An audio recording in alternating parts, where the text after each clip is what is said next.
Bismillahirrahmanirrahim. Bismillah wa bihamdih. Assalamualaikum warahmatullahi ta'ala wabarakatuh.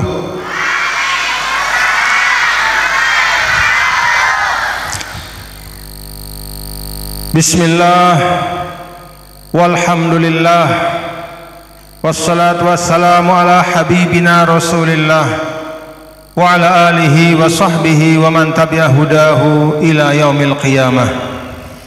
Allahumma aslih ummata Muhammadin sallallahu alaihi wasallam wa farij an ummati Muhammadin sallallahu alaihi wasallam warham ummata Muhammadin sallallahu alaihi wasallam wanshur wahfal wa ayyid nahdatal watani fil alamin wa amir nahdatal watani ad-diniyatal islamiyah ala madhhabi ahli sunnati wal jama'ati ila yaumiddin bihaqqi sayyidina Muhammadin sallallahu alaihi wasallam.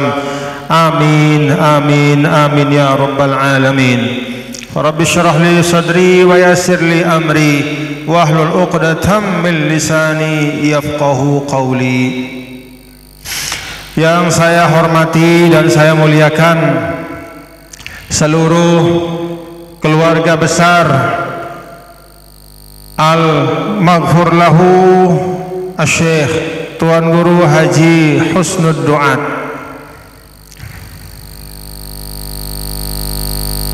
Kita doakan beliau Al-Maghfur Lahu Tuan Guru Haji Husnud Duat, semoga Allah Ta'ala ridhoi semua amal-amal beliau.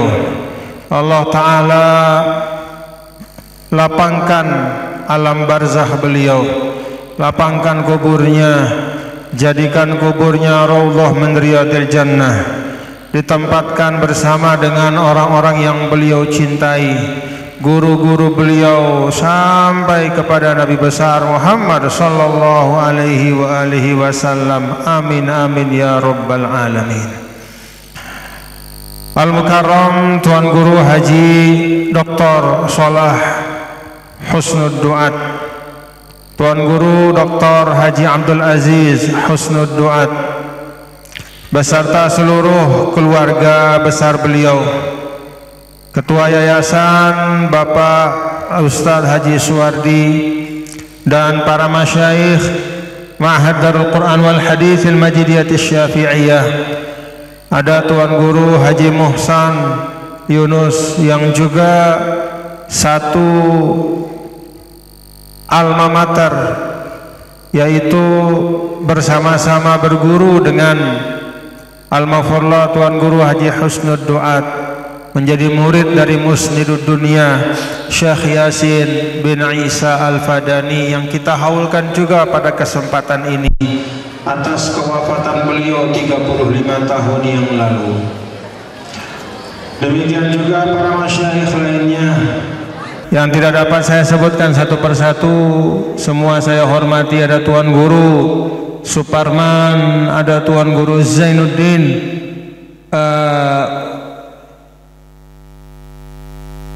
Mujtahidin, ya. Kemudian tadi Qari'ul Quran Ustadz Zainul Hadi, Tazakkartukum, ya. Masya Allah, tabarakallah, suaranya tetap bagus sampai sekarang, alhamdulillah. Para tamu undangan yang juga saya hormati, dan bapak-bapak, ibu, para hadirin dan hadirat sekalian, para jamaah nahdien nahdiyat, santri-santriwati, fatahallahu alaikum futuhal arifin. Mudah-mudahan kita dirahmati dan diberkahi Allah Ta'ala. Ada dua ayam di depan saya ini. Ini minal hadirin wal atau hadirat, ya, jantan, ya. Nah, minal hadirin, ayam jantan putih. Jadi Tuan Guru Haji Husnud Duat ini katanya satu buat saya, satu buat ketua yayasan. Alhamdulillah, dikasih ayam putih kita bagi ini. Alhamdulillah wa syukrulillah. Pada pagi hari ini tiang aja terembak-rembak selabu nggih. Alhamdulillah, alhamdulillah, alhamdulillah. Benteng nikmat yang paling kuat adalah alhamdulillah. Kalau nikmat itu sudah sampai kepada kita, kapan saja Allah Ta'ala bisa ambil. Maka kata para ulama, benteng nikmat supaya nikmat itu tetap ada pada kita, kemanfaatannya juga tetap ada pada kita, bala dan afatnya terhindar dari kita. Maka bacaan yang terbaik kata para ulama, jaga nikmat siwah ara, adiknya tetap ara, nikmat berkahnya, manfaatnya juga kita dapatkan. Dan afat, al-afat itu artinya penyakitnya itu terhindarkan. Maka yang paling bagus adalah kita membaca alhamdulillah. Dan ucapan alhamdulillah ini sebenarnya otomatis Bapak-bapak Ibu, sudah Allah Ta'ala letakkan di dalam ummul kitab, yaitu di dalam suratul Fatihah. Maka orang yang sholat 5 waktu minimal 17 kali sehari semalam, dia membangun benteng nikmat pada dirinya. Dia bangun benteng untuk menjaga nikmat bagi hidupnya, supaya nikmat itu terjaga, supaya nikmat itu berkah dan terhindar dari afat dan musibahnya. Karena itu pada kesempatan ini bapak-bapak dan ibu-ibu sekalian, tiang pesankan yang utama dan pertama, jaga sholat 5 waktu kita, nggih. Jaga, karena di dalam sholat 5 waktu itu asror, banyak sekali rahasianya, banyak sekali keramatnya, banyak sekali keistimewaannya. Karena itulah sholat 5 waktu itu satu-satunya fardu, satu-satunya perintah agama yang dijemput langsung oleh Nabi kita, Nabi besar Muhammad sallallahu alaihi wasallam. Munarak barang kita perlakukan khusus. Kalau ada satu pemberian yang ada prosesnya itu lain daripada yang lain, maka itu pertanda bahwa pemberian itu istimewa.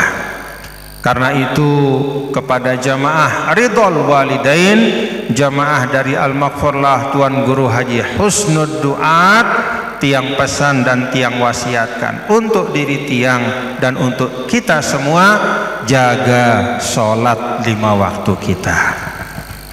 Begitu Bapak Ibu nggih? Nah, jaga sholat 5 waktu kita. Bapak Ibu, hari ini kita bertasyakur 25 tahun usianya Ridhol Walidain. Tiang ingat 25 tahun yang lalu tiang hadir di sini untuk meletakkan batu pertama bersama guru kita semua, yang juga selain guru juga adalah sahabat, ya. Kenapa tiang katakan sahabat? Karena beliau adalah membersamai perjuangan bersama tiang, dan bahkan bukan hanya sohib tapi juga rafiq. Rafiq itu artinya bukan sekadar sahabat, karena yang namanya sahabat itu bisa dekat bisa jauh. Beliau ini bagi tiang juga adalah rafiq. Apa arti rafiq?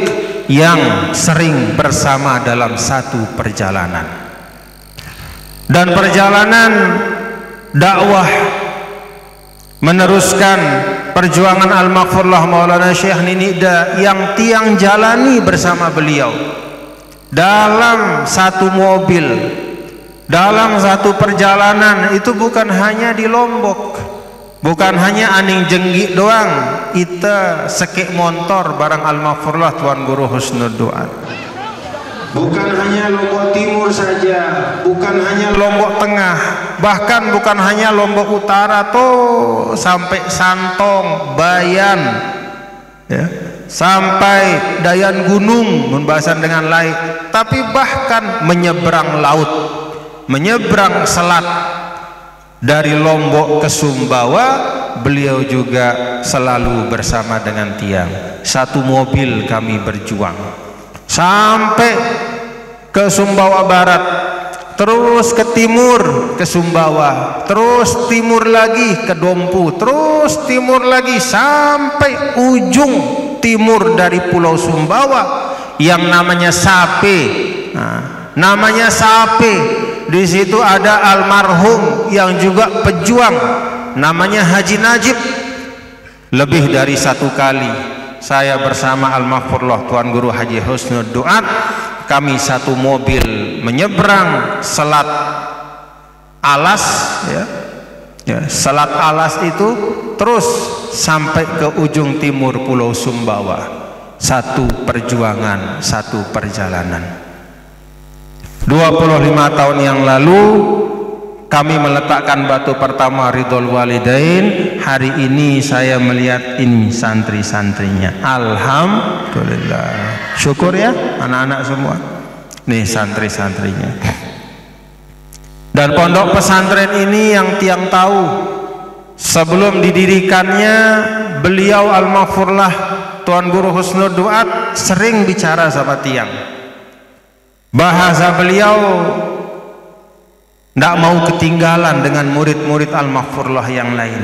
Ingin supaya ada pondok pesantren, ingin juga membangun madrasah. Karena memang mewarisi perjuangan Al-Maghfurullah itu yang paling baik, bukan dengan berteriak pokoknya NW, pokok NW iman dan takwa, bukan dengan itu. Tetapi nasiro sayrohu wa nanhaju nahjahu wa nasluku maslakahu.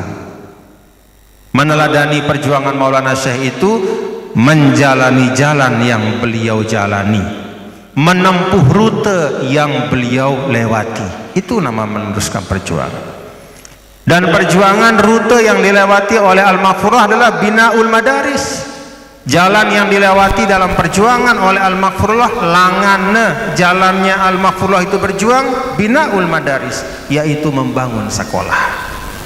Maka Al-Maghfurullah dinamakan atau dikunyahkan, salah satu dari kunyah beliau Abul Madaris wal Masajid. Kenapa madaris dulu daripada masajid?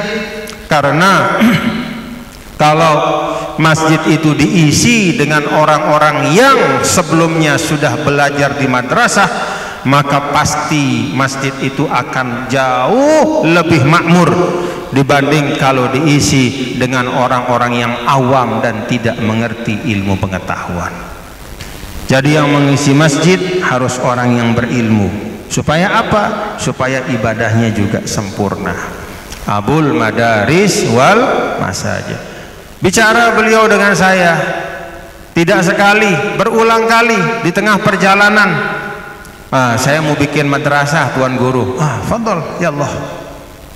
Akhirnya sampailah pada kesempatan di sini diletakkan batu pertama, dan inilah hasil perjuangan beliau.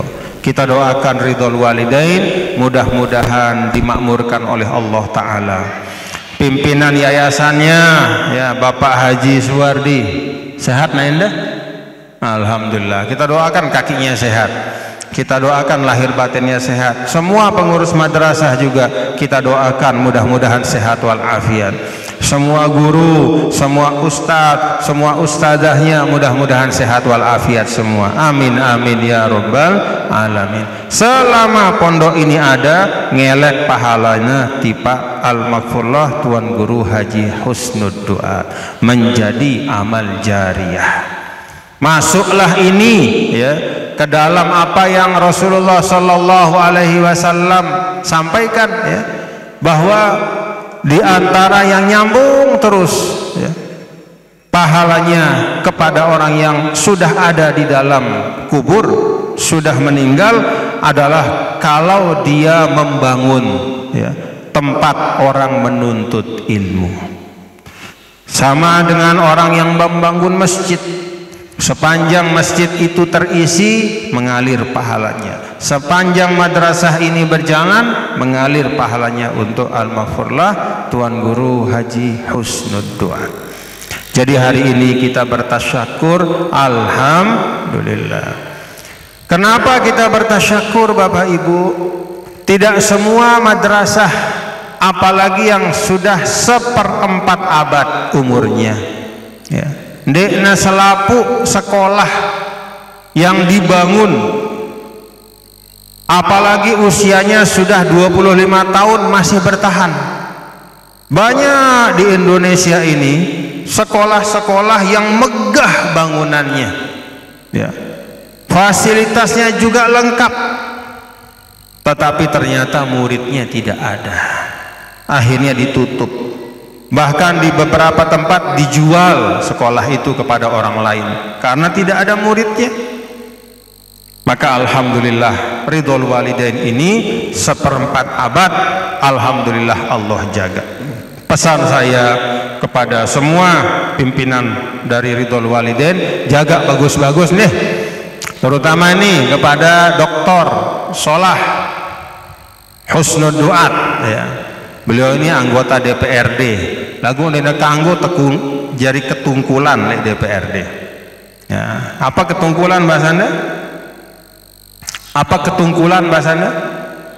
Ketungkulan sino lupa nasi lain-lain. Nah, jadi kita doa, ya, Tuan Guru Solah, dan insya Allah, ya, beliau paham bahwa menjadi anggota DPRD itu adalah semata alat perjuangan, ya. Jadi yang paling pokok adalah perjuangan itu sendiri. Yang paling pokok adalah ridhol walidain. Yang paling pokok adalah perjuangan NWDI. Adapun menjadi ini, menjadi itu, bertugas di sana, bertugas di sini, atau apapun tempat yang Allah amanahkan, itu adalah alat perjuangan. Tuan Guru Solah, Tuan Guru Abdul Aziz juga saya pesan, beliau berdua ini sebagai putra-putra dari Al-Maghfurlah Tuan Guru Haji Husnud Duat, supaya meneruskan ridhol walidain ini sebaik-baiknya. Jadi Bapak Ibu, ini supaya tahu juga, ya, sidane yang hadir, bahwa Al-Maghfurlah Tuan Guru Haji Husnud Duat, beliau itu mengijazahkan kami bertiga, mengijazahkan saya, mengijazahkan Tuan Guru Solah, mengijazahkan Tuan Guru Haji Abdul Aziz dengan semua sanad-sanad dan riwayat-riwayat beliau. Jadi kami bertiga. Oleh karena itu, karena kami bertiga diijazahkan oleh Tuan Guru Haji Husnud Duat Al-Maghfurlah, maka ya saya juga punya tanggung jawab, ya, di tempat ini ridhol walidain untuk menjaga, mudah-mudahan ridhol walidain ini dapat terus berkembang insya Allah. Jadi karena sudah diikat di dalam ijazah itu, ya, walaupun ridhol walidain ini tidak termasuk yang diijazah itu, ya, tetapi ada ta'alluqnya, ya, min haitsu, ya, bahwa ridhol walidain ini adalah madrasah yang sangat disayangi, yang merupakan perjuangan dari Al-Maghfurlah Tuan Guru Haji Husnud Duat, maka saya juga punya ikatan di tempat ini. Kita berdoa mudah-mudahan bisa maju terus insya Allah, ya. Ya memang saya tidak bisa sering kemari, kata Tuan Guru Solah tadi. Wah, berapa tahun Tuan Guru? 11 tahun. Alhamdulillah, ya. Kalau saya tidak diundang kemari, ya berarti baik-baik saja. Alhamdulillah. Jadi 11 tahun tidak pernah saya diundang kemari, berarti sudah Tuan Guru Solah, Tuan Guru Abdul Aziz nih, wah tahu ya dengan dua, wah nyelesaian selapuk masalah. Alhamdulillah. Mudah-mudahan begitu seterusnya, ya. Jadi beliau berdua ini sudah bisa mewakili. Tapi kalau ada keadaan situasi tertentu, insya Allah, ya, saya dengan senang hati, dengan penuh kesyukuran juga ikut bersama-sama di pondok pesantren kita ini, insya Allah. Yang kedua, pada hari ini kita juga memperingati wafatnya, ya, Memperingati wafat itu adalah mengambil ibrah, mengambil pelajaran. Al-Maghfurlah Tuan Guru Haji Husnud Duat. Wah, pira tahun meninggal? Sudah berapa tahun? Ingat kapan meninggal beliau? Pada hari raya Idul Adha. Pada hari raya Idul Adha. Itu adalah insya Allah min alamat husnil khatimah, yaitu wafat pada saat jumu'ul muslimin, umat Islam diminta oleh Allah memperbanyak takbir, memperbanyak tahmid, memperbanyak talbiyah bagi yang menunaikan ibadah haji di tanah suci sana. Semua kita lagi takbiran, lagi talbiyah. Kemudian hari-hari itu adalah hari-hari berkurban, di mana setiap tetes darah, setiap helai rambut itu adalah ampunan dari Allah. Jadi pada hari yang penuh dengan ampunan, baik yang di tanah suci maupun yang di tempatnya masing-masing, saat itulah Al-Maghfurlah Tuan Guru Husnud Duat dipanggil oleh Allah Subhanahu wa taala fi yaumil maghfirah. Maka mudah-mudahan itu tanda beliau husnul khatimah. Bagi ananda semua dan kita semua, mari kita teladani, ya. Kita menghaulkan Tuan Guru Haji Husnul Duat itu artinya kita mengingat apa yang kita ingat, simatuhu at-tayyibah. Apa yang kita ingat, akhlaquhu al-fadilah. Dan salah satu yang saya ingat dari Tuan Guru Haji Husnul Duat adalah bahwa beliau ini adalah orang yang kemana-mana selalu ingin meringankan. Apa artinya Bapak Ibu? Kalau dia lihat ada orang sedang susah, sugulangnya cerita-cerita si mina dengan ririk. Betul atau enggak? Jadi kalau ada majelis atau ada orang sedang susah, dilihat sedang serius, tidak ada yang senyum karena ada satu masalah berat. Maka beliau datang ke majelis itu, beliau selalu membawa cerita, membawa cara, membawa ucapan yang membuat yang hadir itu lupa terhadap kesedihannya. Yang membuat yang hadir itu akhirnya tertawa bersama-sama, tersenyum semua. Itu salah satu sifat dari Tuan Guru Haji Husnul Duat Al-Maghfurlah.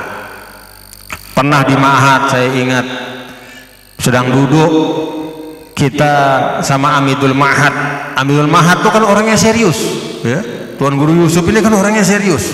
Duduk tegang semua, lagi ada suatu perkara, suatu masalah, ada suatu hal. Maka masyaikh duduk, ada Tuan Guru Haji Yusuf, ada Tuan Guru Haji Hudatullah. Ini orang serius semua. Nah, begitu sedang tegang, tidak ada yang senyum, datanglah Al-Maghfurlah Tuan Guru Haji Husnul Duat. Begitu duduk, tak tok, ngomong 1-2 menit, rere selapuna, alhamdulillah, tertawa semuanya. Jadi hilang kesedihan itu. Jadi sementara lenyap beban itu. Kenapa? Karena ada cerita-cerita yang ringan, yang menyenangkan hati, yang lucu dari Al-Maghfurlah Tuan Guru Haji Husnul Duat. Itu kalau kata orang Mesir namanya khafifud dam. Khafifud dam itu darahnya ringan, ya. Kalau orang nyebang terus itu namanya ta'ilud dam, kata orang Mesir, darahnya berat. Kalau ditimbang 1 ton berat darahnya. Maksudnya apa? Mbembe anina sili-sili doang, sekedi-kedi melena ngerengut doang. Nah, kalau beliau itu khafifud dam, darahnya ringan. Maksudnya itu adalah selalu membawa keceriaan, senyum. Dan itu adalah salah satu sunnah dari Nabi kita, Nabi besar Muhammad sallallahu alaihi wasallam. Kan begitu? Rasulullah sallallahu alaihi wasallam itu bahkan, ya, di dalam Al-Qur'an kan disebutkan basyiro, ya. Basyiro, salah satu sifat utama Nabi itu basyiro, ya. Basyiro itu maknanya sangat umum.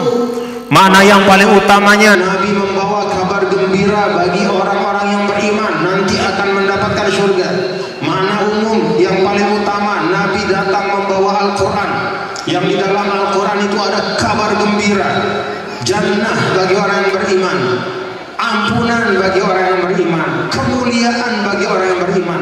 Itu makna yang umum. Tetapi para ulama juga menjelaskan bahwa basyiran atau mubasyiran itu artinya juga adalah setiap kali Nabi datang dia selalu membawa sukacita. Kalau ada masalah maka Nabi datang menjadi orang yang membawa solusi. Sebagaimana kisah yang sangat masyhur dalam sirah nabawiyah, sebelum Nabi diangkat sebagai Rasul, ketika orang-orang Quraisy sudah tidak tahu caranya menyelesaikan masalah, yaitu ketika mereka memperbaiki Ka'bah, lalu kemudian ada Hajar Aswad, maka semua kelompok Quraisy ingin supaya kelompoknya lah yang mengangkat dan meletakkan Hajar Aswad di Ka'bah, sampai hampir perang. Lalu Nabi datang. Ketika Nabi datang, orang-orang Quraisy mengatakan, inilah orang yang akan membawa keputusan, yang akan memberikan jalan keluar. Maka kemudian Nabi meminta Hajar Aswad itu diletakkan di atas surban yang panjang, dan setiap pimpinan kabilah diminta untuk memegang satu sisi dari sorban itu. Sama-sama mereka angkat, dan ketika sudah dekat Ka'bah, Nabi ambil dengan tangannya dan ditempellah Hajar Aswad. Semua senang, tidak jadi perang, tidak ada keributan. Itulah Nabi besar Muhammad sallallahu alaihi wasallam. Dan itu saya rasakan, ya. Betul nggak Haji Suwardi? Betul nih Haji Suwardi? Nah, terlalu serius. Betul nggak itu? Kan selalu bikin ketawa, ya. Ya, Tuan Guru Husnudua selalu bikin kita ketawa.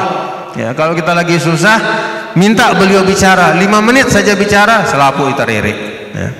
Nah, kalau saya lihat anak-anaknya ini juga bikin jemaah ketawa. Ini Tuan Guru Sholah, coba dari sekian banyak musalsal dia kasih kita musalsal ayam jantan putih. Coba. Padahal si lain luwe kan, tiba-tiba ada ayam jantan di panggung. Ya. Alhamdulillah. Nah, kita doakan putra-putra beliau ini mewarisi semua sifat-sifat baik dari ayahandanya, mewarisi semua semangatnya dalam berjuang, ya, khifatud dam, ya, kemudian kesukaannya untuk berbagi ilmu, untuk berbagi ijazah, untuk berbagi hikmah, untuk berbagi kebaikan, kemurahan hati beliau. Dulu pada saat saya di Mekah menunaikan ibadah haji, pada saat beliau dulu masih tinggal di Mekah, masih kecil Tuan Guru Abdul Aziz nih. Tahun itu saya ingat tahun 1992. Kamu umrah ya Abdul Aziz? Kelas 2 SD dia. Saya datang ke rumah ayah beliau, ya, Tuan Guru Haji Husnudduat. Sholah juga masih di Mekah waktu itu, Tuan Guru Sholah, Tuan Guru Abdul Aziz. Saya datang ke sana, saya berdua dengan misan saya, sepupu saya, Tuan Guru, lalu Gede Wirasakti. Kami berdua datang. Jadi begitu kami berdua datang, semua makanan di rumah itu dikeluarkan. Dipanggil istrinya, yang ada di kulkas dikeluarkan, yang ada di dapur, pokoknya semua makanan yang disimpan-simpan, semua biskuit apa semua, sampai kita bingung. Sampai akhirnya semua makanan habis dikeluarkan. Habis itu begitu kami akan pulang, diberikan hadiah sarung oleh Al-Maghfurullah Tuan Guru Haji Husnudduat. Padahal saat itu beliau sedang sibuk karena menjadi salah satu orang yang bertugas untuk melayani jemaah haji. Tapi begitu datang ada 2 cucu gurunya, ya. Kami datang itu tidak memberitahu, ada yang mengajak pada waktu itu. Maka kami datang tanpa pemberitahuan. Loncat dia lagi duduk itu. Dia lagi, yang ingat lagi duduk, loncat, teriak langsung. Minta sama istri beliau, mudah-mudahan istri beliau panjang umur, ya. Allah tawil umraha. Nyorak langsung. Semua yang ada di dapur dikeluarkan, yang ada di kulkas dikeluarkan, yang ada di lemari biskuit segala macam dikeluarkan. Sampai saya sama Tuan Guru Gede Sakti itu, saya saling tengok, kita bingung, ya, mau jawab apa. Ya, itu saking senangnya beliau. Habis selesai makanan, begitu pulang dikasih sarung kita. Alhamdulillah. Itulah kesan pertama berjumpa dengan beliau. Orangnya karim, penuh dengan kemurahan hati dan kebaikan. Alhamdulillah. Beliau juga punya keistiqomahan. Kalau sudah meyakini, nah ini juga sifat yang harus diteladani oleh para murid keluarga besar Ridhul Walidain. Kalau beliau sudah meyakini sesuatu berdasarkan ilmu, berdasarkan maklumat, segala hal yang diperlukan untuk bisa menilai, dia teliti satu-satu, dalilnya, alasannya, latar belakangnya semua. Kalau sudah sampai pada satu keputusan, kalau sudah sampai pada satu ketetapan, maka beliau akan menjalani itu seterusnya. Termasuk ketika beliau tetap istiqomah ke Pancor pada saat banyak yang terombang-ambing, banyak yang salah faham, banyak yang saling menghujat, menghina, mencerca. Tapi beliau ketika sudah paham, sudah mengerti, sudah utuh ilmu yang sampai pada beliau, maka beliau mengambil keputusan, dan keputusan itu beliau pegang sampai akhir hayat beliau. Alhamdulillah. Itulah al-maghfurlah Tuan Guru Haji Husnud Duat, istiqomah, tegak teguh dalam prinsipnya. Bapak Ibu hadirin dan hadirat sekalian, kalau saya cerita tentang beliau itu mungkin nanti akan terlalu panjang ya. Banyak cerita-cerita, Masya Allah. Kita lagi pernah ada apa namanya, perjalanan kami berdua dengan beliau itu, Tuan Guru Husnud Duat almarhumah. Kami pulang dari timur Bima menuju ke Lombok. Tiba-tiba di daerah Sumbawa tengah malam, jam 3 malam, mau bayangin sida jam telu kekelem. Dari pagi sampai maghrib kita berkegiatan, kita pulang ke Lombok. Tiba-tiba sekitar jam 3 malam, tiba-tiba ada orang menghadang di jalan itu. Menghadang tapi pakai sarung, dihadang kami. Akhirnya kan ngerim. Begitu dihadang kan, tiang waktu itu lagi tidur di mobil, ngantuk, beliau juga ngantuk. Begitu ada hadangan, saya dibangunkan oleh beliau. Tuan Guru, apa arahnya, apa? Kan loncat gitu kan, ada orang menghadang, ngerem gitu. Ternyata begitu ngerem, itu adalah jemaah yang minta pengajian jam 3 kelem. Innalillahi. Kan saya ngantuk luar biasa, beliau juga ngantuk luar biasa. Jam 3 malam minta pengajian di rumah itu pinggir jalan. Ada juga disiapkan makanan, ternyata itu rupanya jamaah yang tidak dapat jadwal, maka dengan segala cara dia harus supaya kita bisa mampir di tempatnya, supaya dia dapat pengajian. Memang jamaah NWDI itu mun wah mele ya bahaya. Jamaah ini memang, ya Allah ya Rabbi. Akhirnya berhenti, kan saya ngantuk luar biasa, beliau juga ngantuk.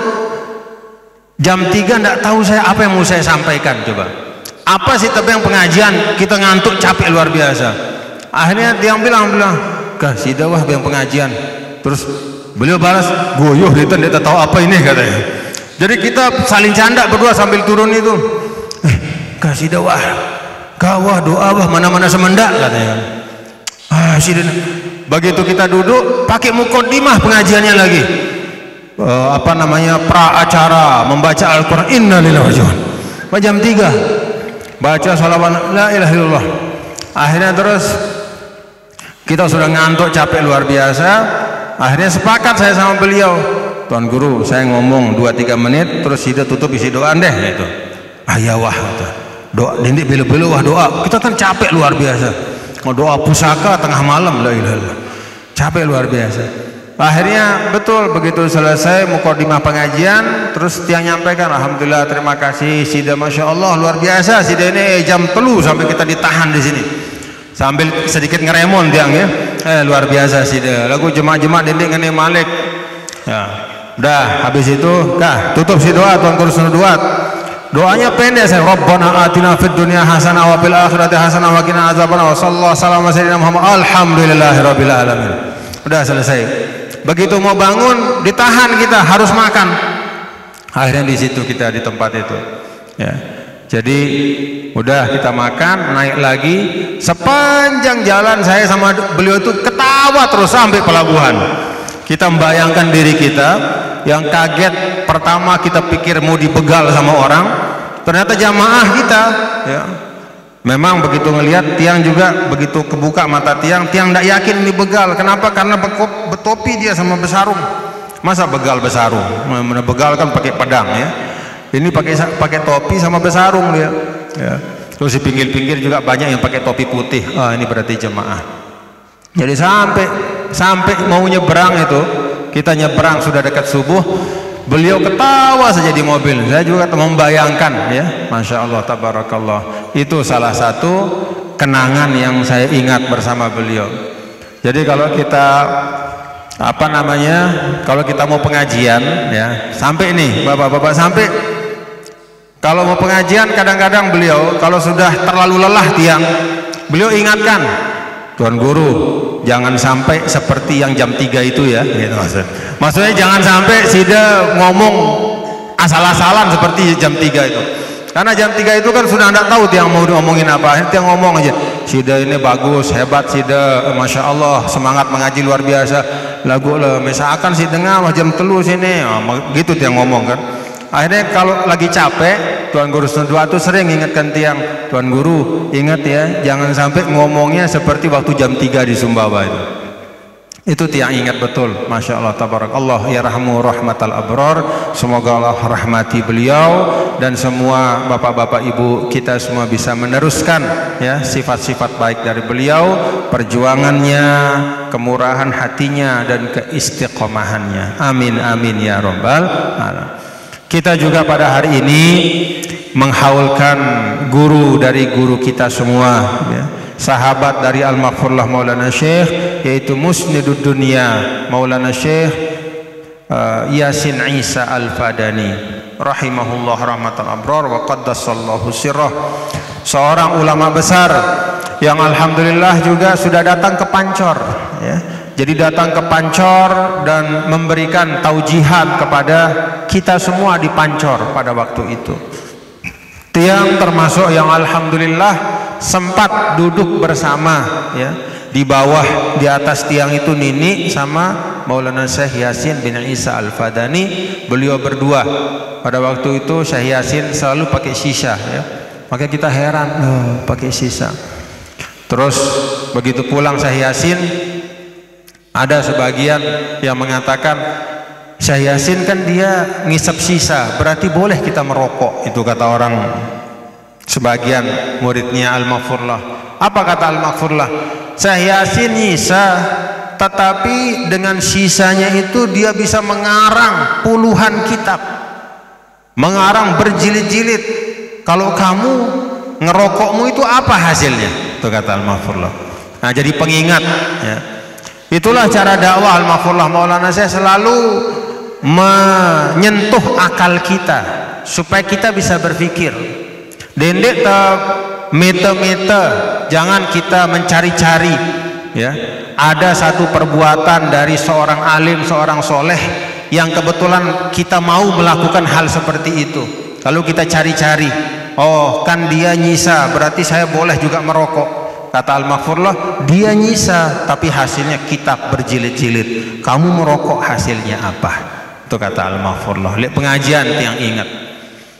Nah, jadi Bapak Ibu saudara-saudara sekalian, Maulana Syekh Yasin bin Isa Al-Fadani ini adalah seorang yang merupakan durroh ya, merupakan permata dari duroril ulama min Indonesia. Beliau adalah salah satu permata dari permata-permata anak-anak bangsa yang ilmunya tidak hanya dinikmati oleh ahlul waton atau orang Indonesia saja, tetapi ilmunya dinikmati, dirasakan dan disebarkan oleh semua ulama-ulama seluruh dunia. Itulah Maulana Syekh Yasin bin Isa Al-Fadani. Syekh Yasin bin Isa Al-Fadani ini setiap musim haji rumahnya itu penuh. Bukan dengan orang awam, bukan dengan jemaah haji biasa, tapi penuh dengan ulama-ulama sedunia. Ya, bayangkan ulama-ulama sedunia yang sedang berada di Mekah. Salah satu dari taqalid atau kebiasaan ulama ketika Maulana Syekh Yasin bin Isa Al-Fadani masih hidup adalah mereka selalu berkumpul di rumah beliau. Datang ulama seluruh dunia ke rumah Syekh Yasin untuk apa? Untuk bertukar ijazah. Untuk apa? Untuk mendapatkan sanad dari Syekh Yasin bin Isa Al-Fadani. Dan syukur untuk semua jamaah Ridhol Walidain bahwa salah satu dari murid Syekh Yasin bin Isa Al-Fadani yang bertahun-tahun kam sanatan lazama Syekh Ahmad Sasyar 15 tahun yang mulazamah, tawadara mulazamah, siaran mulazamah sinu tetap menemani, selalu hadir di setiap majelis ilmunya. 15 tahun mulazamah kepada Syekh Yasin Isa Al-Fadani. Salah satu murid yang 15 tahun mulazamah dengan beliau adalah guru kita, Al-Maghfurlah Tuan Guru Haji Husnud Duat.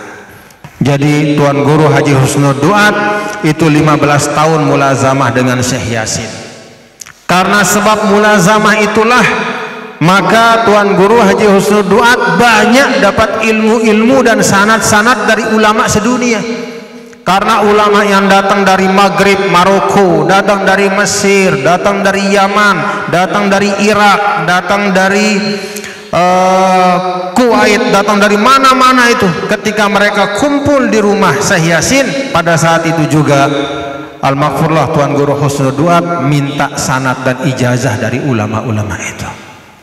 Karena itu sebenarnya pendiri dari Pondok Pesantren Ridhol Walidain ini adalah salah satu ulama di Indonesia yang memiliki sanad keilmuan paling lengkap dari seluruh ulama di dunia. Alhamdulillah. Jadi tidak main-main. Ya, sanad-sanad beliau, ijazah-ijazah beliau itu tidak main-main. Di dalam sahabat yang beliau berikan kepada saya dan kepada dua putra beliau itu, sebagian kecil dari ijazah sanad yang beliau terima dari ulama-ulama sedunia itu ditulis oleh beliau. Yang dari ulama Maroko, yang dari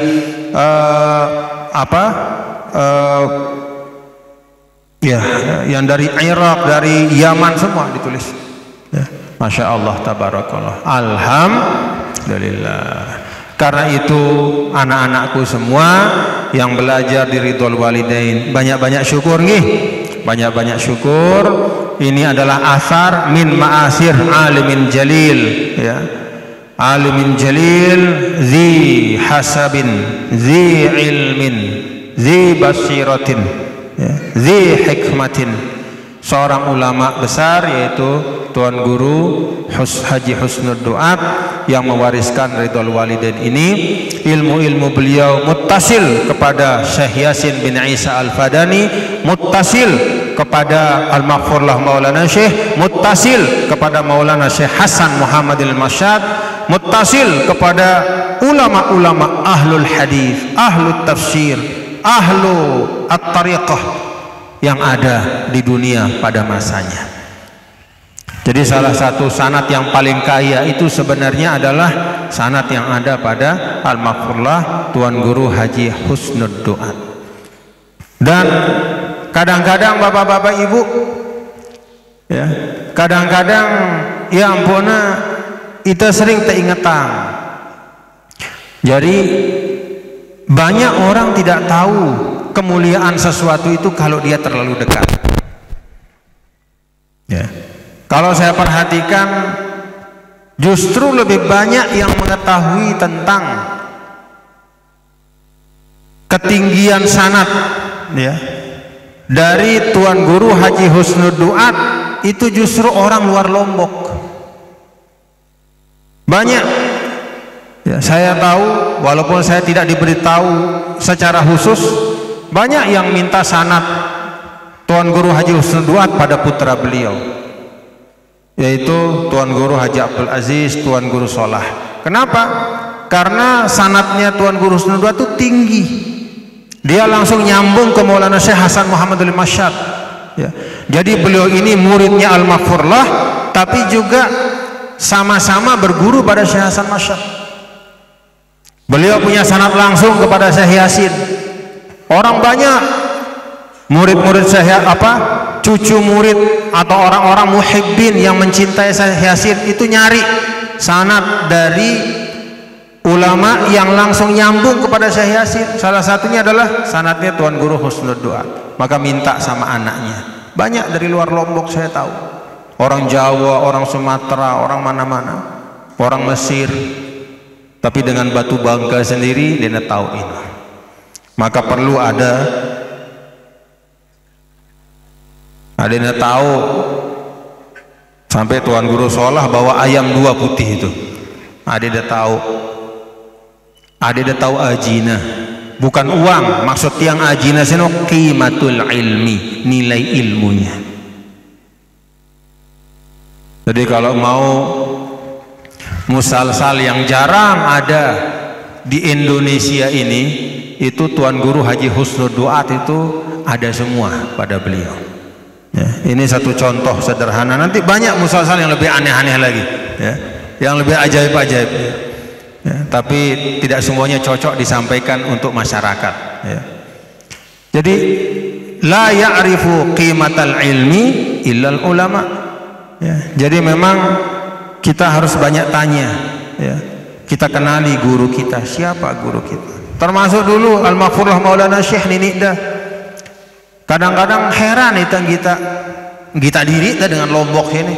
Di Lombok sendiri banyak orang tidak suka sama beliau. Saya heran. Tidak suka sama Maulana Syekh ya. Dulu pernah beliau, saya tahu persis itu, pada waktu saya masih di Muallimin itu menemani Al-Maghfurlah itu mengaji, naik mobil kol putih itu ya. Sebelum setengah abad ada kol sebelumnya itu lebih tua lagi. Nini itu selalu duduk di depan, saya di belakang. Pergi kita ke Lombok Barat. Begitu sampai Lombok Barat, ternyata di jalan-jalan itu penuh tentara, polisi. Karena apa? Karena pada waktu itu ada provokasi. Jangan sampai Tuan Guru Pancor itu mengaji di sini, nanti akan terjadi keributan. Maka dikerahkan tentara oleh kepala daerah di tempat itu. Masya Allah, tabarakallah. Dijaga oleh tentara, tapi izin Allah. Lewat mobil kita itu, yang saksikan langsung lewat begitu saja. Padahal yang mau dicegah cuman itu. Semua boleh, cuman itu yang tidak boleh. Tapi justru itu yang lewat. Tepesila jamaah. Padahal Al-Maghfurlah di depan, tidak menyembunyikan diri. Kalau bahasa sekarang tidak pakai masker, ya, tidak pakai penutup atau pokoknya nyebut enggak, jamaah-jamaah tokol zikir. Samping itu muhibbin namanya, yang nyetir itu muhibbin. Saya ingat, saya di belakang, beliau di depan. Saya lupa di samping saya ada siapa, tapi kami berempat. Polisi banyak mengatakan, Tuan Guru jangan ke sana. Saya tidak usah sebut tempatnya ya, karena tidak perlulah tahu tempatnya. Jangan ke sana, bupatinya tidak suka, camatnya tidak boleh. Banyak tentara menghadang, tidak boleh. Nanti kalau Tuan Guru ke sana, pertumpahan darah. Jawaban Al-Maghfurlah di Pancor atau mau naik mobil, ku ngaji.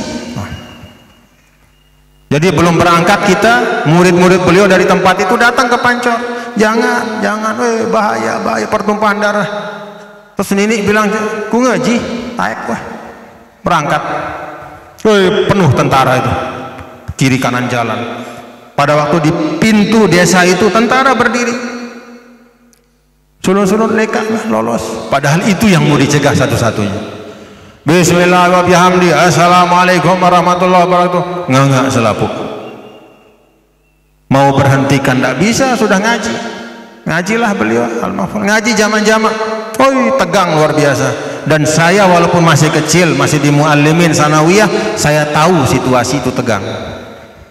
Saya diam, saya lihat, tegang semua. Jamaahnya mukanya merah, panitia-panitia takut nanti habis pengajian dipanggil sama tentara atau polisi. Ya, takut. Tapi ini ngaji wah. Dan itu bukan salah tentara polisi, mereka kan hanya mengamankan informasi, nanti akan ribut begini-begini. Itu salah satu yang saya saksikan langsung, bahwa sedemikian mulianya Al-Mahfuz Maulana Syekh, seperti itu pula banyaknya orang yang hasad kepada beliau. Jadi kalau kita berjuang hari ini, ada orang yang mengumpat, menghujat, nyumpak, merendahkan, menghina, alhamdulillah kita pakai ilmunya Sayyidina Hasan Basri.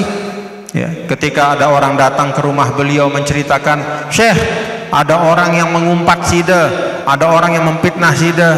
Beliau langsung masuk ke dapur, nanya kepada orang di dapur, apa makanan yang ada di sini? Masih ada korma enggak?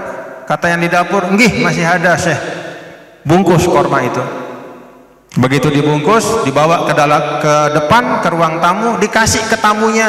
Nih, sampaikan salam saya sama orang yang memfitnah saya. Ini hadiah terima kasih saya kepada dia, karena dia sudah mensedekahkan pahalanya di akhirat untuk saya. Saya tidak bisa balas apa-apa nih, kasih korma ini, terima kasih saya. Dia sudah bermurah dengan dia menghumpat, menghujat, mencaci, menghina saya, maka berarti dia sudah menyedekahkan amal solehnya nanti di akhirat untuk saya.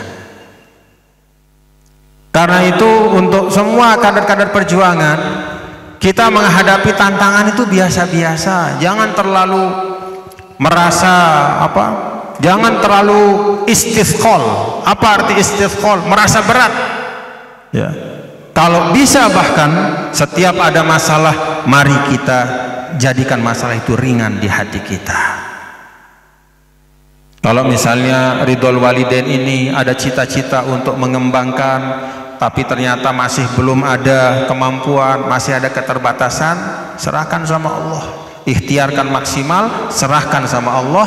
Jangan anggap itu sebagai masalah, tapi niatkan itu sebagai jalan perjuangan. Maka nanti akan ada datang bantuan dari Allah, insya Allah. Nah, jadi Bapak Ibu, ya, yang kita haulkan ini Tuan Guru Husnud Duat Al-Maghfurlah Maulana Syekh Yasin bin Isa Al-Fadani, ini orang-orang yang insya Allah minal ulama'il amilin al-mukhlisin, orang-orang berilmu yang ikhlas di dalam mengamalkan ilmunya. Ya. Dan khusus untuk Tuan Guru Haji Husnud Duat, yang saya sampaikan ini yang saya tahu, dan saya tidak menyampaikan pujian yang saya tidak tahu. Pokoknya tiang jak mundek tiang nanau jak ndek tiang sampaian. Kalau yang tiang tahu pasti tiang sampaikan. Apa maksud yang tiang tahu pasti? Bil muayyanah, yang saya lihat langsung dengan mata saya. Atau bi khabari shadiq, yang sampai kepada telinga saya dari orang yang saya tahu dia jujur dan bukan hanya satu.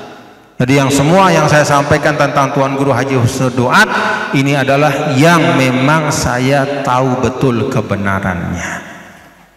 Karena itu sekali lagi, alhamdulillah, ridhol walidain didirikan oleh seorang yang berilmu, seorang yang soleh, seorang yang qimatu ilmihi, nilai ilmunya itu tinggi sekali. Bukan hanya untuk Lombok, tapi juga bahkan untuk semua. Di dalam sanad, dalam ijazat, ya, musalsalat dan lain-lainnya, beliau itu mendapatkan karunia dan nikmat yang besar dari Allah Subhanahu wa taala. Zalika fadlullah yu'tihi may yasha min ibadihi.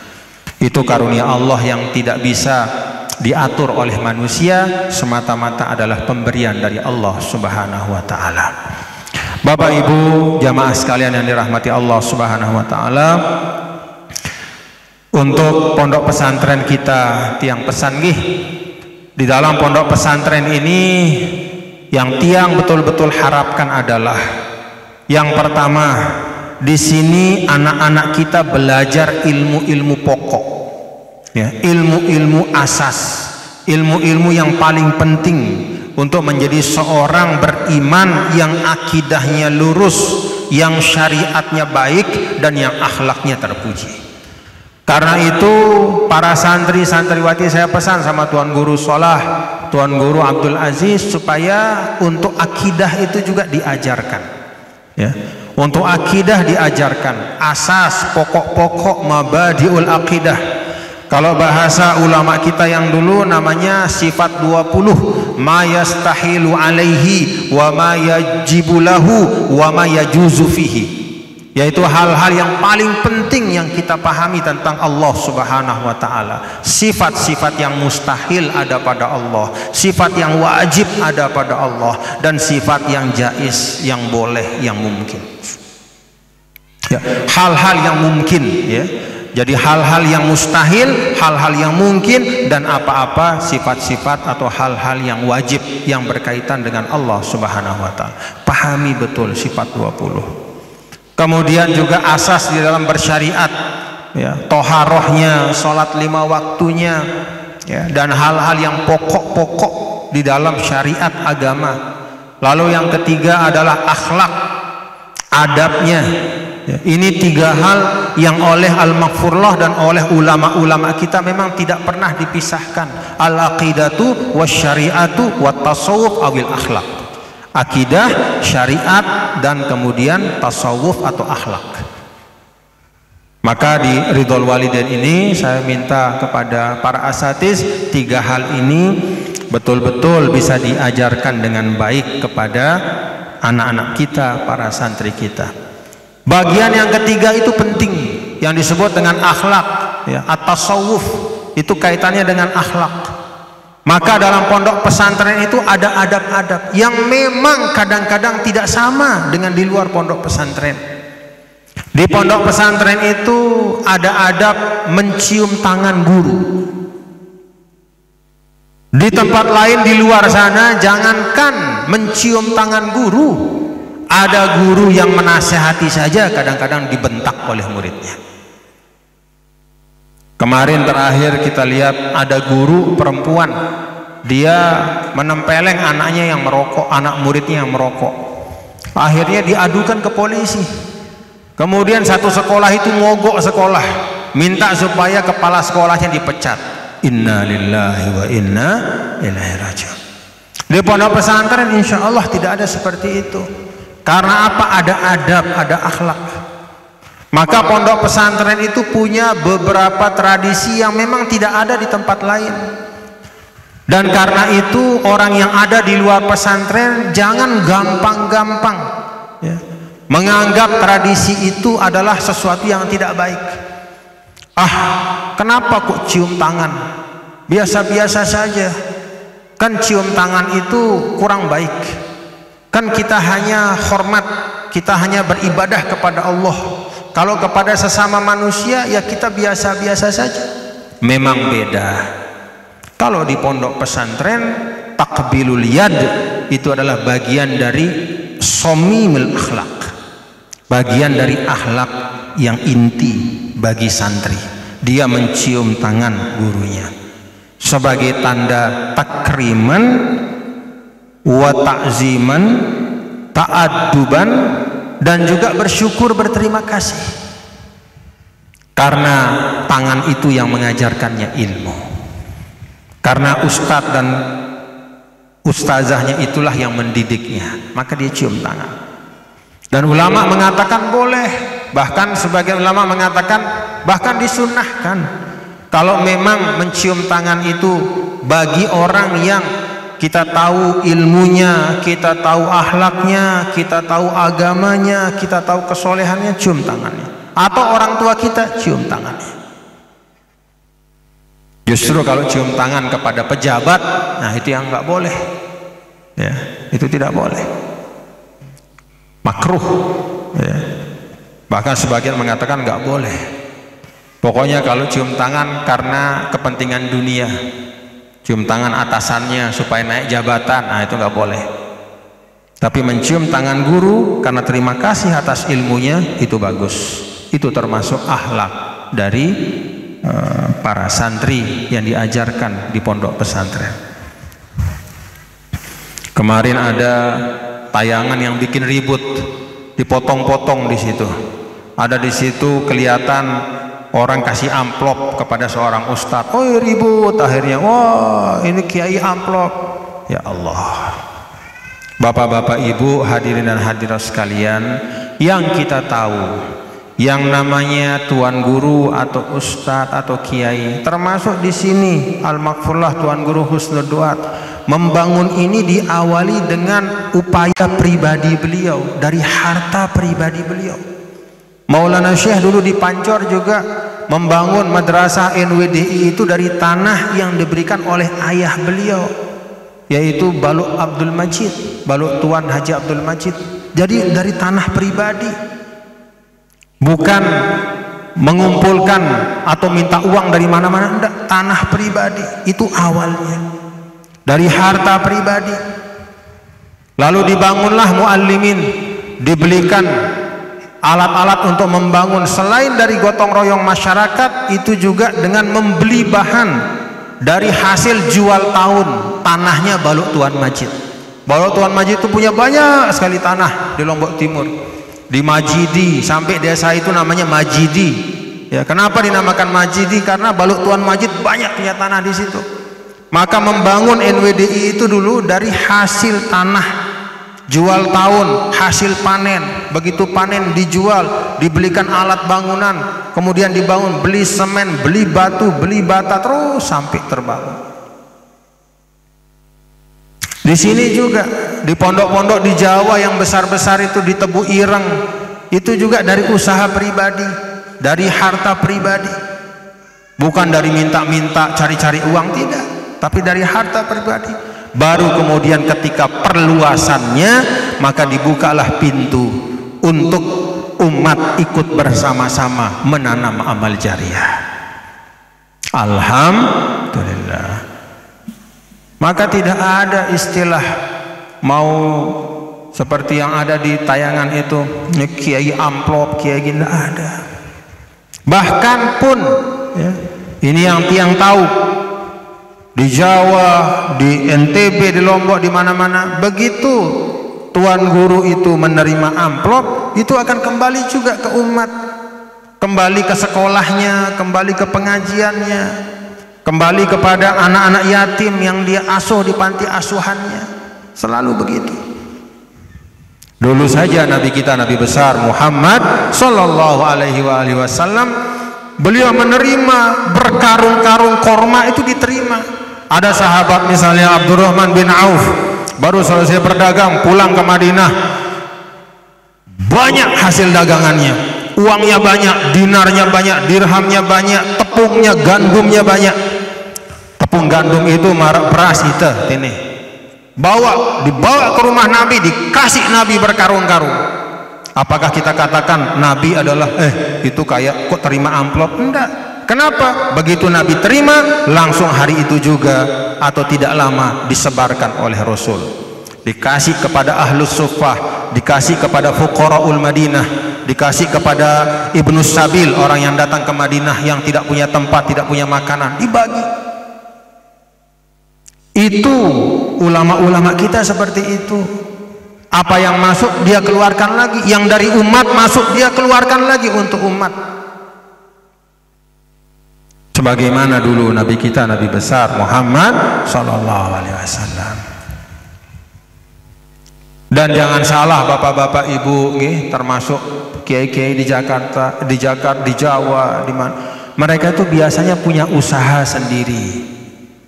Arak usahanya, untuk pribadinya itu usahanya dia. Mungkin dia punya toko berdagang seperti Imam Abu Hanifah. Imam Abu Hanifah itu punya toko buku. Jadi jalan dia untuk mendapatkan rezeki itu dari dia berjualan buku, berdagang kitab.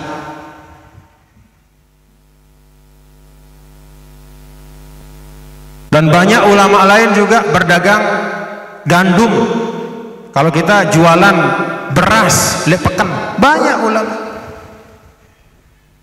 yang jualan sapi di pasar ternak banyak. Jadi untuk kepentingan pribadinya itu dari usahanya. Kalau yang datang dari umat, kembali kepada umat. Untuk sekolah, untuk panti asuhan, untuk beasiswa santri-santri, dan untuk yang lain-lain.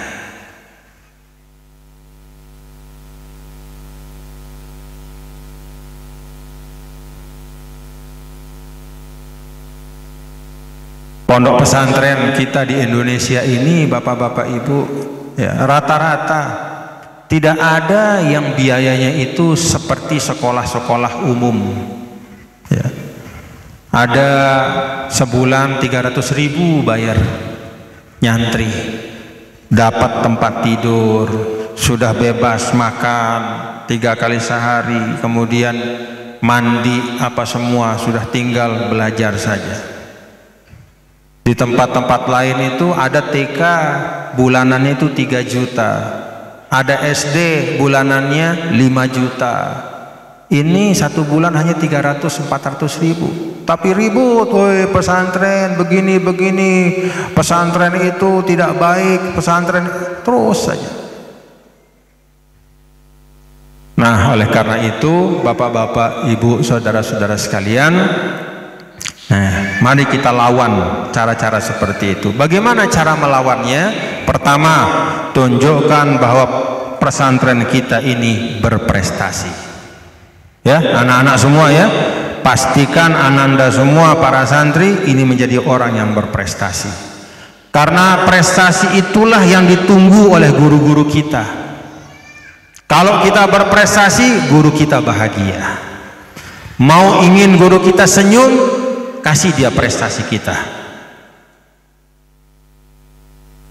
Kalau saya sebagai seorang guru misalnya, apa yang membuatmu paling bahagia TGB? Saya akan jawab, kalau murid saya itu berprestasi, sukses, dan bahkan lebih alim, lebih hebat dari saya. Itu yang membawa kebahagiaan saya. Kalau ada murid saya yang berilmu, yang ilmunya tinggi, yang bahkan saya tidak tahu, dia jauh lebih banyak ilmunya dari saya, itu membuat saya bahagia. Kalau ada murid saya berprestasi, prestasi di Lombok, di Jakarta, di luar negeri, itu yang membuat saya bahagia. Kalau ada alumni berangkat ke Mesir, sampai Mesir, dia bisa misalnya prestasi di Al-Azhar, dia pergi ke Mekah, dia pergi ke Yaman, prestasi di setiap sekolah tempat dia belajar, itu yang membahagiakan saya sebagai seorang guru. Al-Mahfurullah Tuan Guru Husnud Duat juga akan bahagia di alam barzah kalau melihat santri-santri Ridhol Walidain ini berprestasi.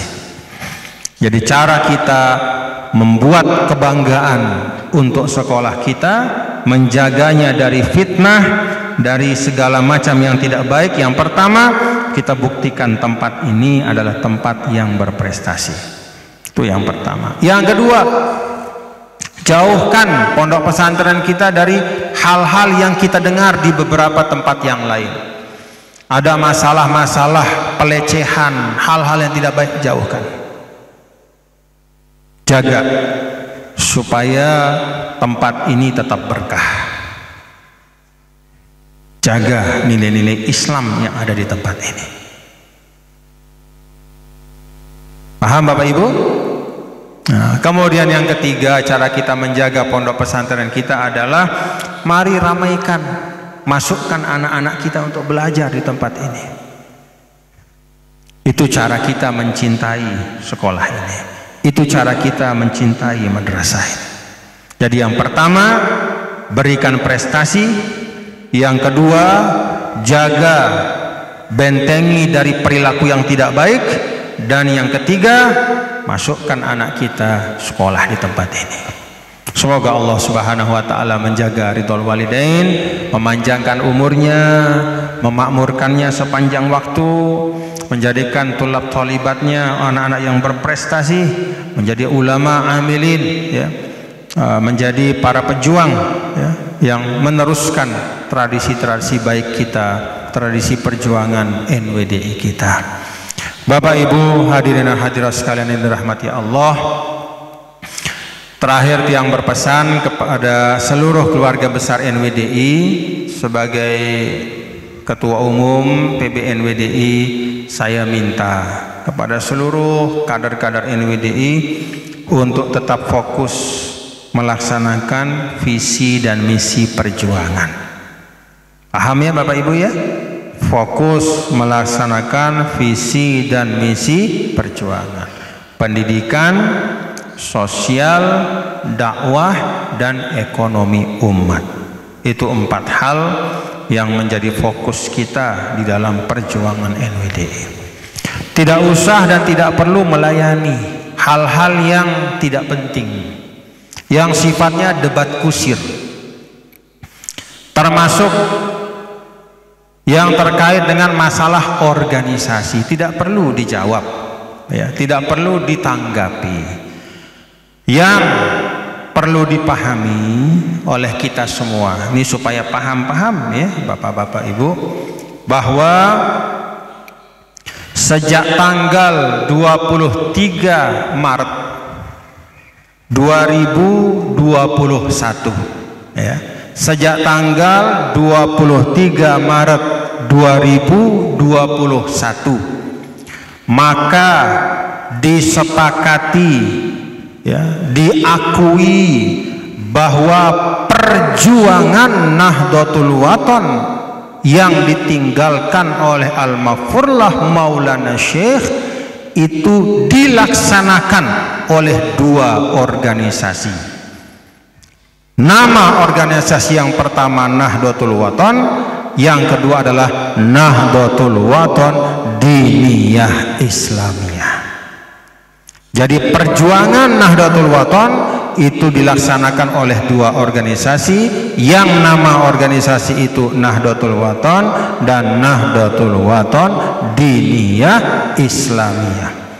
Dan di situ disebutkan kedua organisasi ini setara. Apa arti setara? Sama kedudukannya meneruskan perjuangan Nahdlatul Wathon Al-Maghfurlah Maulana Syekh.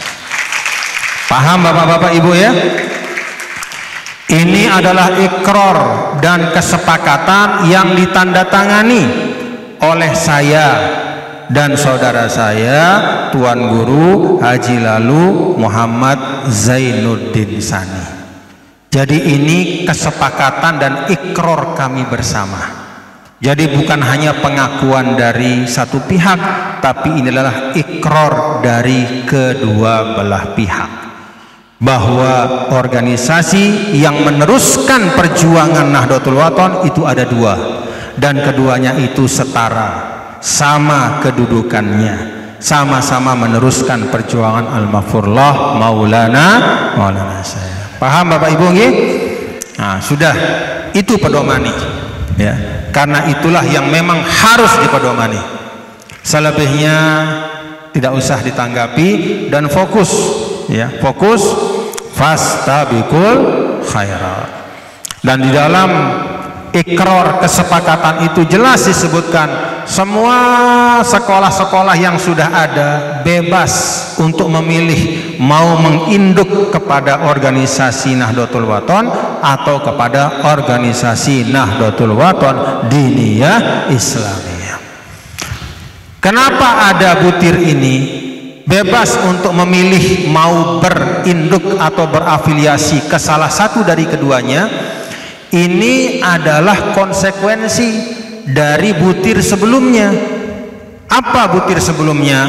Bahwa 2 organisasi ini setara dan sama kedudukannya, sama-sama meneruskan perjuangan Nahdlatul Wathon, perjuangan Al-Maghfurlah Maulana Syekh. Jadi ada perjuangan, ada organisasi. Perjuangannya sama, namanya perjuangan Nahdlatul Wathon.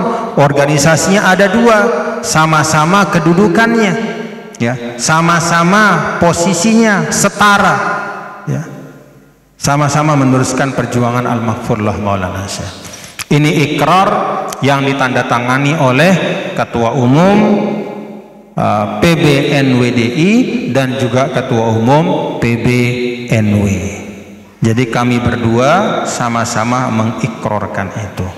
Saksinya semua pemimpin daerah Nusa Tenggara Barat pada waktu itu. Jadi ini dipedomani sehingga tidak perlu kita ribut-ribut apa-apa, ya. Tidak usah ditanggapi omongan apapun. Mari kita fastabiqul khair. Saya hakul yakin Al-Maghfurullah Maulana Syekh tidak suka kepada kita menghabiskan umur untuk mengatakan aku si paling. Nggak usah. Nggak usah kita mengatakan diri kita aku si paling. Biar nanti Allah Ta'ala, Rasulnya dan orang-orang beriman akan menjadi saksi kita di akhirat nanti. Apa yang kita kerjakan di dalam meneruskan perjuangan Nahdlatul Wathon. Tidak perlu kita mengatakan saya paling berjasa, saya begini, saya begitu, enggak perlu. Ya, wa qul i'malu fasayarallahu amalakum wa rasuluhu wal mu'minun. Era Allah sih nilai, Rasul nanti akan melihat. Ya, yang penting kita bekerja saja sebaik-baiknya. Mari kita majukan sekolah kita, madrasah kita, majelis ta'lim kita, panti asuhan kita, dan semua hal-hal baik yang kita warisi dalam perjuangan Nahdlatul Wathon, yang kita warisi dari Al-Maghfurullah Maulana Syekh. Paham Bapak Ibu? Nah, di sini Ridhol Walidain memilih berafiliasi dengan NWDI, ya, karena merasa bahwa itulah yang paling tepat, ya. Alhamdulillah. Kalau ada yang lain memilih berafiliasi dengan saudara kita, tidak masalah. Mari kita fastabiqul khairat. Mari kita perbaiki rumah kita masing-masing. Jangan kita sibuk menilai rumah orang. Setuju? Ya. Kalau kita punya sepeda motor, apa yang kita lakukan? Ya, perbaiki sepeda motor kita. Pastikan businya ada, bensinnya ada, bannya tidak bocor, setangnya kuat, ya. Jangan kita sibuk saja menilai sepeda motor orang sampai kita lupa sepeda motor kita sudah berkarat. Na'udzubillah min zalik. Jadi mari fokus kita kepada apa yang merupakan amanah kita, dan kita di NWDI fokus pada amanah kita di Nahdlatul Wathon diniyah Islamiyah. Aqulu qawli hadza wa astaghfirullah li wa lakum wallahu muwaffiq wal hadi ila sabilir rasyad. Assalamu alaikum warahmatullahi wabarakatuh.